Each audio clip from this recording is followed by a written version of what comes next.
Well, each year, more than 3 million people are diagnosed with coronary artery disease. That's the plaque buildup that narrows your arteries, decreasing blood flow to your heart. Pretty common.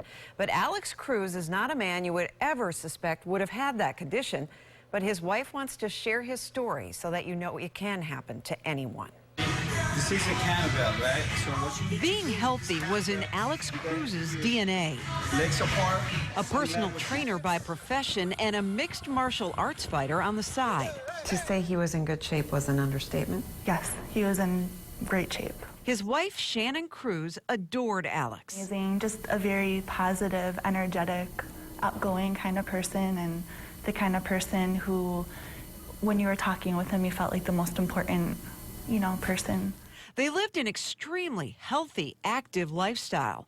But Shannon had no idea when Alex went to visit family and friends in Honduras 6 months ago that she would never see him again. And I dropped him off at the airport, and he was completely fine. Everything was good. And he was there for 2 weeks, and then he had one more week before he came back home. And he had a massive heart attack and died.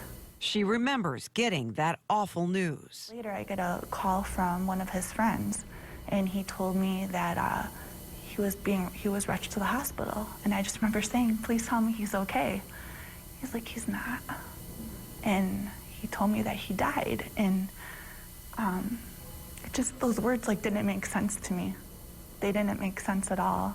Alex was just 47 years old and in tip-top shape. His autopsy would reveal the fatal heart attack wasn't Alex's first heart attack.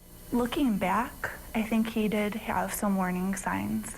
Shannon remembers Alex having a very restless night just a month or two before he went to Honduras. He was just complaining about burning in his chest. But I thought that it was acid reflux. I'm not a doctor, but it seemed like that was, the symptoms that he had was acid reflux. But Alex's heart health wasn't on their radar. Everyone said once I, got his remains back and everything that I'd have closure, but it's not really that way because he just never came home from vacation. So I struggle with that. Shannon has been in grief counseling and finds it therapeutic to talk about Alex because she never wants him to be forgotten. She also hopes their story will serve as a warning to others. I just really think it's important that people, no matter what fitness level you're at, no matter what age you're at, it's important to listen to your body. Such a hard story to believe. My heart went out to her. She, by the way, said that she is getting some counseling, so she's working through this, but she is going to be at the Heart Walk Saturday. She's got a team with Alex's picture on their T-shirts, so look for them out at the Heart Walk this Saturday, because heart disease is the leading cause of death for men and women, and that's a very sobering fact. 8 on Your Side needs your help to change this.